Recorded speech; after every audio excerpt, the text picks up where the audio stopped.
అందరికీ యేసుక్రీస్తునామములో వందనాలు. ఈ మధ్య క్రైస్తవ్యంలో అనేకమైన దుర్బోధలు వచ్చినాయి. ఆనాటి నుంచి నేటి వరకు ఎన్నో దుర్బోధలు వచ్చినాయి. అదేవిధంగా ఇప్పుడు చాలా మందిని కల్ట్ చేస్తున్నటువంటి అత్యంత ప్రమాదకరమైన దుర్బోధ ఏంటి అంటే ఇస్లాం. ఇస్లాం అంటే ముస్లిమ్స్. వీళ్ళందరూ వాళ్ళ పుస్తకాన్ని చెప్పుకొని వాళ్ళకి సంబంధించిన ఖురాన్ వాక్యాల గురించి వివరించుకుంటూ వెళ్తే ఎవరికి వచ్చిన లాస్ లేదు. ఎందుకంటే ఎవరి మతాన్ని వాళ్ళు స్వేచ్ఛగా ప్రకటించుకోవచ్చు, ఆచరించుకోవచ్చు. కాబట్టి వాళ్ళు వాళ్ళదాన్ని ప్రచురం చేసుకుంటే మంచిది. అంతేగాని బైబిల్‌లో ఉన్నటువంటి మీ యెహోవా, ఖురాన్‌లో ఉన్నటువంటి మా అల్లాహ్ వీళ్ళిద్దరూ ఒక్కటే. బైబిల్, ఖురాన్ ఒక్కటే అని తప్పుడు బోధ చేస్తూ ఉన్నారు. ఇప్పటి నుంచి కాదు, ఎప్పటినుంచో చేస్తూ ఉన్నారు. అయితే కొద్ది రోజుల క్రితం నుంచి నాకు ఈ విషయం తెలిసింది. ఈ విషయం తెలిసి వాళ్ళేమంటున్నారంటే బైబిల్‌లో ఉన్న యెహోవా, మా ఖురాన్‌లో ఉన్నటువంటి అల్లాహ్ ఇద్దరు ఒక్కళ్ళే. మీ బైబిల్‌లో ఉన్న యేసు ప్రభు, మా ఖురాన్‌లో ఉన్న ఈసా మసీహ్ ఇద్దరు ఒక్కళ్ళే అని చెబుతూ క్రైస్తవుల్ని ట్రాప్ చేస్తున్నారు. వీళ్ళు చేసే ట్రాప్ ఎలా ఉంటుందంటే, యేసు ప్రభు అనే వ్యక్తి దేవుడు కాదు, ఇతను ఒక మనిషి, ఒక ప్రవక్త. రెండవది, యేసు ప్రభు సిలువ ఎక్కలేదు, సిలువలో మరణించలేదు అని ఇలాగ తప్పుడు బోధలు చేస్తూ చాలా మంది క్రైస్తవుల్ని ముస్లిమ్స్ గా మార్చే ప్రయత్నం చేస్తూ ఉన్నారు. అయితే వీళ్ళకి సంబంధించిన ఖురాన్ని, మనకు సంబంధించినటువంటి బైబిల్ని రెండు కలిపి మిళితం చేస్తున్నారు. కాబట్టి అనేకులు తప్పుదోవలోకి వెళ్తున్నారు. వాస్తవానికి చూసుకున్నట్లయితే ఖురాన్ పరిశీలించిన, అదేవిధంగా బైబిల్ని పరిశీలించిన ఇద్దరు పోలికలు ఒకేలాగా ఉన్నప్పుడే వాళ్ళిద్దరూ ఒక్కడవుతారు. 100 పోలికలు కలిసి ఒక్క పోలిక దగ్గర తేడా వచ్చినా సరే వీళ్ళిద్దరూ ఒక్కరవరు, వీళ్ళిద్దరు వేరవుతారు. అవి మనం చూసుకున్నాం.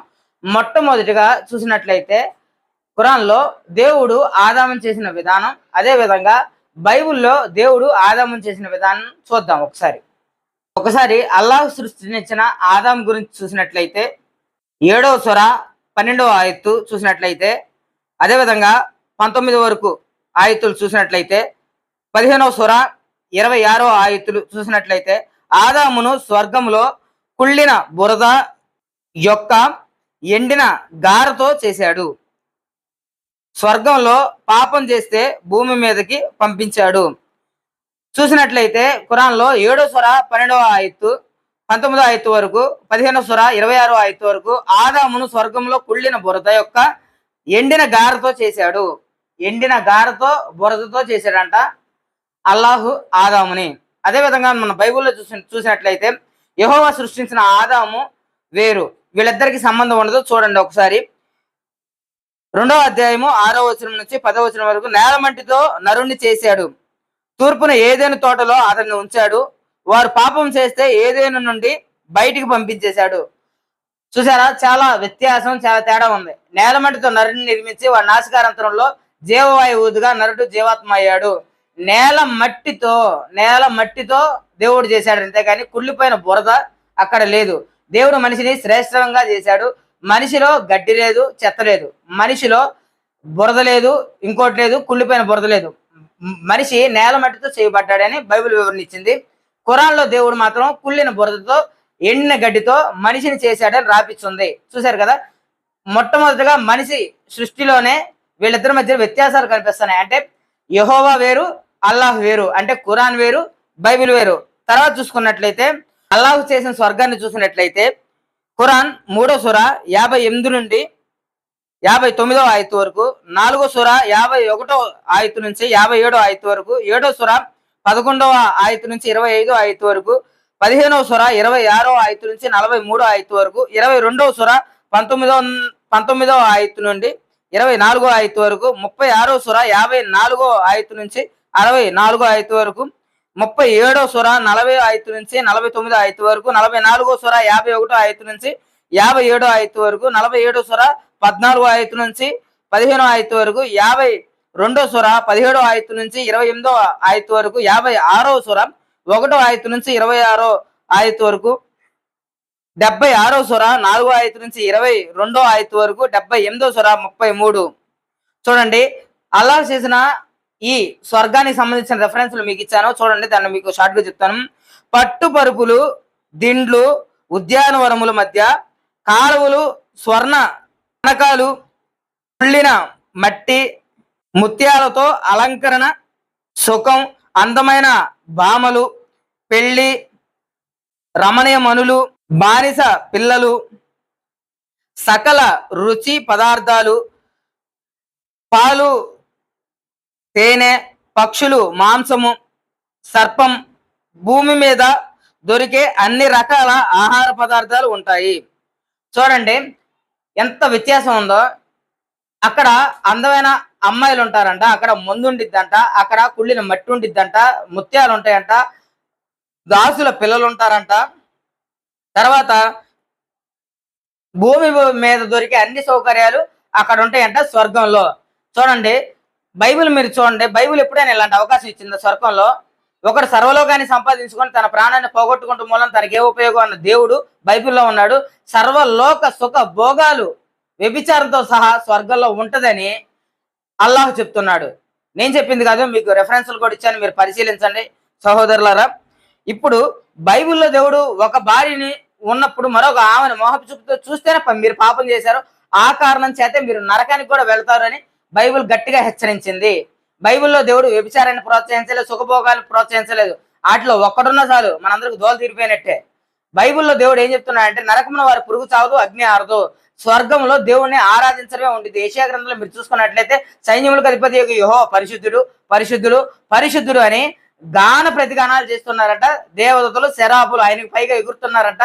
ఆయన పరిశుద్ధతకి తట్టుకోలేక రెండు రెక్కలతో ముఖాన్ని, రెండు రెక్కలతో కాళ్ళని కప్పుకొని, రెండు రెక్కలతో ఎగురుతూ సైన్యములకు అధిపతి యెహోవా పరిశుద్ధుడు పరిశుద్ధుడు పరిశుద్ధుడు అని నిత్యము గాన ప్రతిగానాలు చేస్తున్నారంట. అక్కడే ఉంటుంది ఆయన పరిశుద్ధతని కొనియాడటం ఉంటుంది, అక్కడ దేవుని గాన ప్రతిగానాలు చేయడం ఉంటుంది, దేవుని ఆరాధించడం ఉంటుంది. అక్కడ పాపం ఉండదు, అక్కడ పాపం ఉండదు. భూమి మీద ఈ పాపం చేయకపోతే ఇదే పాపాన్ని స్వర్గంలో ఇస్తానన్న దేవుడు ఒక పక్కన అల్లాహు అయితే, భూమి మీద పాపం చేసి ఎవడైనా పరలోకానికి రావాలనుకున్నాడు పెద్ద మూర్ఖుడు. భూమి మీద ఉన్న పాపాన్ని విడిచిపెట్టి పరిశుద్ధంగా భూమి మీద బ్రతకడం నేర్చుకొని నా దగ్గరికి వస్తే వాడికి పరలోకాన్ని ఇస్తాను, అక్కడ యాతన ఉండదు, ఆకలి ఉండదు, దప్పిక ఉండదు, అక్కడ ఎప్పుడు నిత్యం దేవుణ్ణి దైవారాధన ఉండిద్దని చెప్పిన దేవుడు. వీళ్ళిద్దరికి వ్యత్యాసం ఉందా లేదా? పరలోకంలో వ్యభిచారాన్ని ప్రోత్సహిస్తున్న దేవుడు, పరలోకంలో దాసుల పిల్లలు, ఆడపిల్లల్ని సప్లై జరుగుతుంది. అక్కడ మళ్ళీ ఇంకోటి కాలువల మధ్యలో ఉంటారంట, అక్కడ కుళ్ళిన బురద మట్టి ఉండిద్దంట, మళ్ళీ అక్కడ ముత్యాలు ఉంటాయంట, భూమి మీద సకల పదార్థాలు అక్కడ దొరుకుతాయి అంట, అంటే అన్ని దొరుకుతాయి అనేసి చెప్తున్న దేవుడు. వీళ్ళిద్దరూ ఒకటి ఎలాగవుతారు? మీ ఖురాన్ మా బైబుల్ ఎలాగ ఒకటవుతుంది? రెండిట్లో చాలా తేడా ఉంది చూడండి. అలాగే యెహోవా చేసిన స్వర్గం, యెహోవా చేసిన స్వర్గాన్ని చూసినట్లయితే యెషయా గ్రంథం 6వ అధ్యాయం 1వ వచనం నుంచి 4వ వచనం వరకు, అదే విధంగా ఆరాధన అది.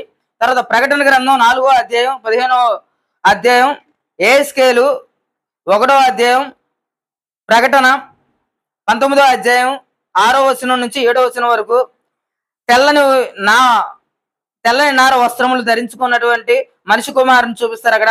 మత్తయి సువార్త 22వ అధ్యాయం 30వ వచనం, వివాహాలు ఉండవు పరలోకంలో. తర్వాత వచ్చేసరికి ప్రకటన గ్రంథం 7వ అధ్యాయం 16వ వచనం, ఆకలి దాహము ఉండదు అక్కడ. ప్రకటన గ్రంథం 21వ అధ్యాయం 27వ వచనం, నిషిద్ధమైనది ఏది ఉండదు అక్కడ, అంటే నిషిద్ధపరిచింది ఈ భూమి మీద మనిషిని నాశనం చేసేది ఏది ఉండదు అక్కడ, దేవుడికి అపవిత్రమైనది ఏది ఉండదు అక్కడ. ప్రకటన గ్రంథం 5వ అధ్యాయం 9వ వచనం 14వ వచనం వరకు చూసుకున్నట్లయితే 7వ అధ్యాయం 9వ వచనం, 10వ అధ్యాయం 14వ వచనం, తర్వాత 14వ అధ్యాయం 3వ వచనం నుంచి తర్వాత 15వ అధ్యాయం 3వ వచనం వరకు చూడండి. విమోచించబడిన వారు దేవుణ్ణి ఆరాధించుట. ఎవరంటే ఈ లోకంలో పాపం నుంచి ఎవరినైతే దేవుడు విమోచించారో, ఎవరైతే పరిశుద్ధమైన మార్గంలో బ్రతుకుతున్నారో వాళ్ళు అక్కడ దేవుడిని ఆరాధిస్తూ ఉంటారు.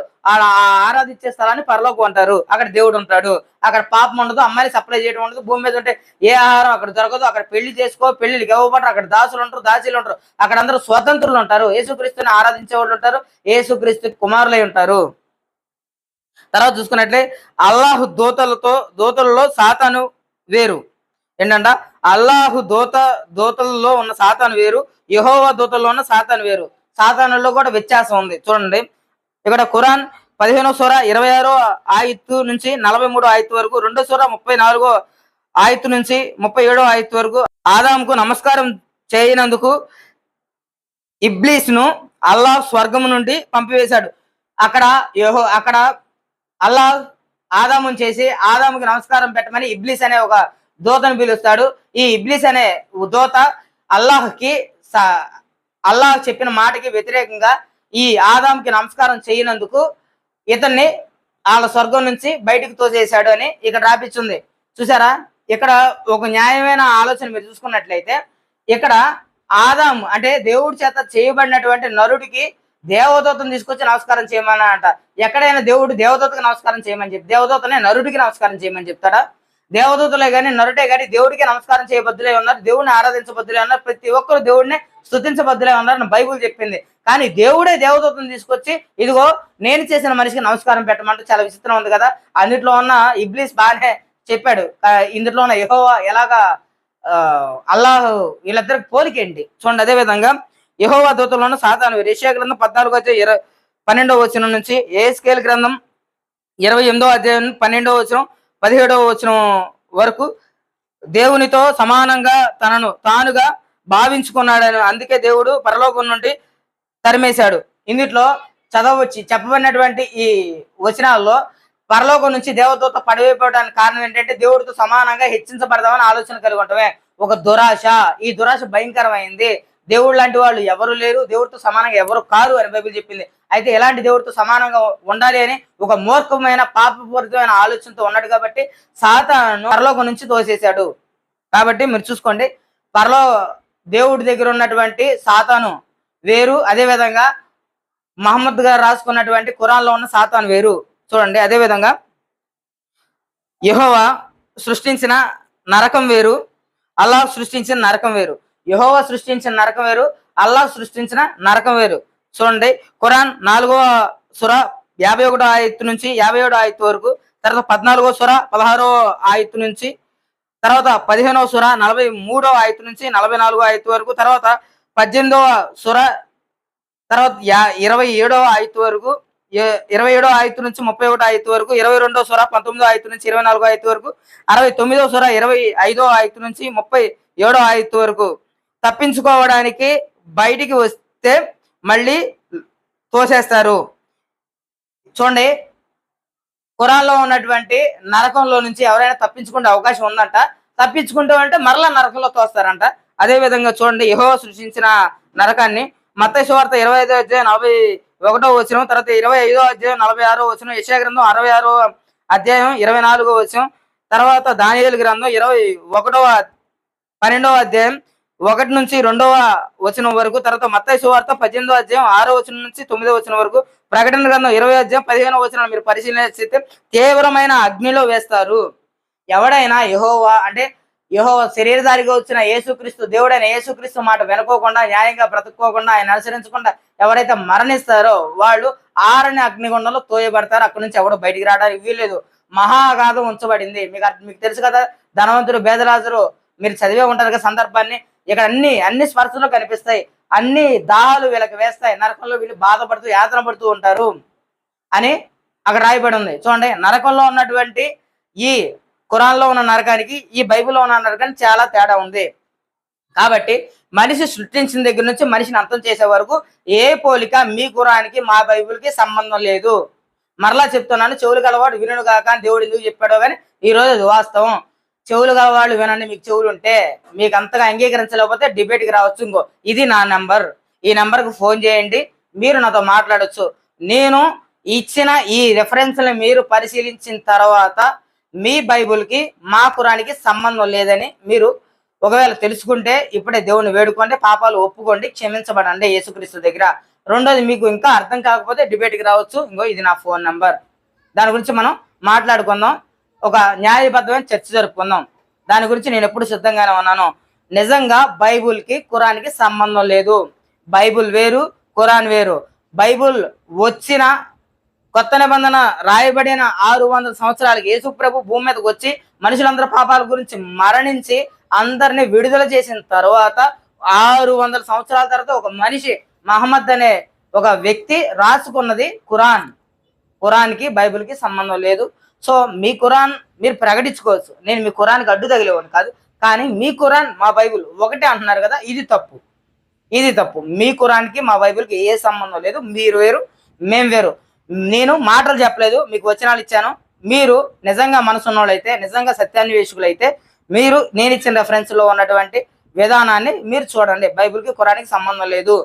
ప్రియ క్రైస్తవ సహోదరులారా, అదేవిధంగా క్రైస్తవ హేతరులారా, లేదా క్రైస్తవాన్ని అనుసరించాలనుకుంటున్న వారులారా, ప్రియ ముస్లిం సహోదరులారా, నేనేం చెప్తున్నానంటే మీరు బైబుల్ని అనుసరించాలనుకుంటే బైబుల్ని అనుసరించండి, లేకపోతే ఖురాన్ అనుసరించండి కానీ బైబిల్లో ఉన్న యెహోవాకి, ఖురాన్లో ఉన్న అల్లాహ్కి ఏ మాత్రం సంబంధం లేదు. ఈ రెండు వేరు వేరు గ్రంథాలు. తెలుసుకుంటారని దేవుడు వాక్యాలను బట్టి మమ్మల్ని బ్రతిలాడుకుంటున్నాను. Praise the lord. వందనాలు. మన ఛానల్ సబ్స్క్రైబ్ చేసుకోకపోతే సబ్స్క్రైబ్ చేసుకోండి. అలాగే ఆల్ బిల్ మీద టైప్ చేయండి. టైప్ చేయడం వలన అనేక మందికి చేరుద్ది ఈ వీడియో ఆశీర్వాదకరంగా ఉంటుంది. అలాగే లైక్ చేయండి ఈ వీడియోని.